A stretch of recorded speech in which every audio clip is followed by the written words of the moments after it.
I walked up to an old house in shambles. It sits in the middle of a farm in rural Wisconsin. The paint was faded almost entirely off the wood paneling of the two-story house. There were tinges of light red, where the rain and weather had not wiped it entirely clean from the face of the wood.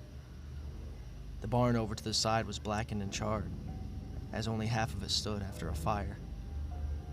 The ground was relatively barren, mainly dirt around the house, but a field of grass and weeds grew not far beyond the perimeter.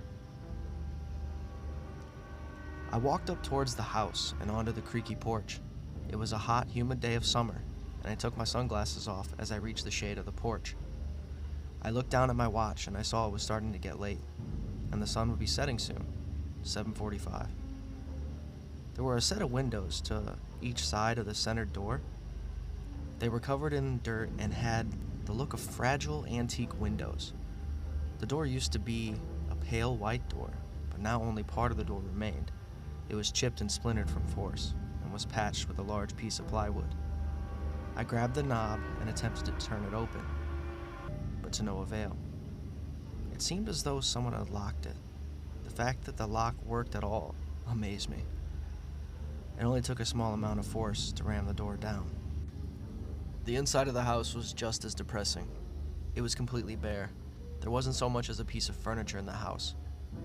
There were marks on the wall where pictures were hung, but nothing remained besides the shadow of a previous presence. It was a strange feeling, realizing how much a part of a family's life this house must have been. Now it laid empty, rotting. I walked through what I could only guess was the living room. I opened a door down to the basement. It was dark and possessed a foul smell. I fiddled through my pocket and grabbed a flashlight.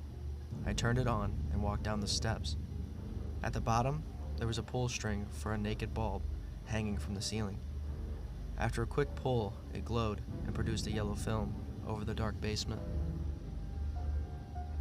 There were small tent cards everywhere on the floor, accompanied by chalk lines around red stains. It was a crime scene, and by the looks of it, pretty brutal murders.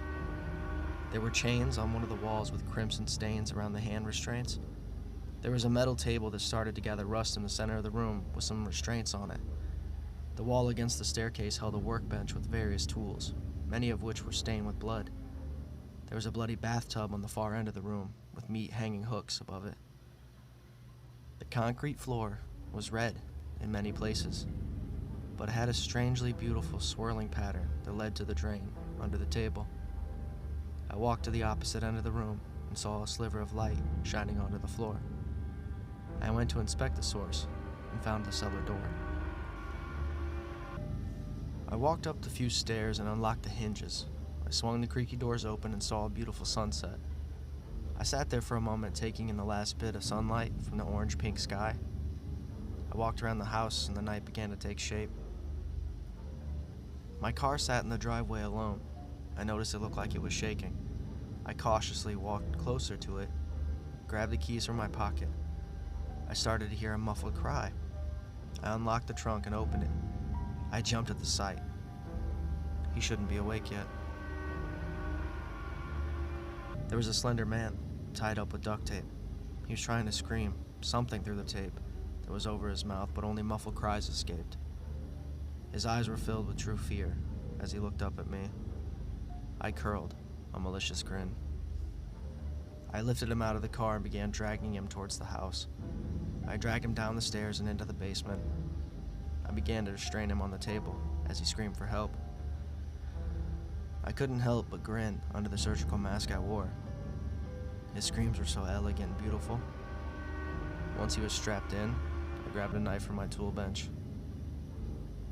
I walked back over to the man who was crying as I showed him the knife. I rather liked the crime scene look the police left here. They should have known the killers always return to the scene of the crime.